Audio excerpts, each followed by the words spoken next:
I'm Heidi Hewitt, here with Robert Green, talking about CAD management tips. What would you say about the importance of CAD managers being able to meet deadlines? I would say that that's what you're judged on at the most base level, and if you don't think so, you have an incorrect perception of the job. One of the things I learned early in my career is that my boss really didn't care, whether people were at the time were using AutoCAD Release 9 or whether they're using Release 10 or whether we were using quills on papyrus, as long as the drawings were going out. That's how I was being measured. So I've kind of developed a methodology where I look at where the deadline ultimately is. Is that 4 weeks out? And then I work backwards and I say what people issues, what training, what project standards do I need to do?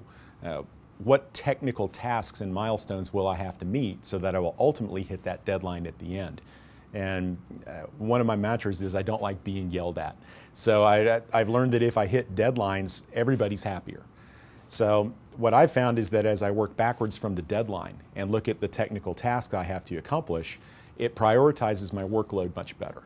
It instructs me on what do I really need to be working on and when. I think if CAD managers take that approach, they're going to find that all sorts of cool things will start to happen, like their budgets will get approved easier because everything's going out on time. So it sets this perception that, hey, things are working, I've got a handle on this. Make it look easy, but you and I both know that you have to do some work in order to work backwards from that deadline. But I've never been yelled at because I met a deadline. That's a good point. Exactly. So I'd heartily encourage any CAD manager to try and plan their 2 to 3 month out workload based on what those deadlines are going to be. Great. Thanks, Robert.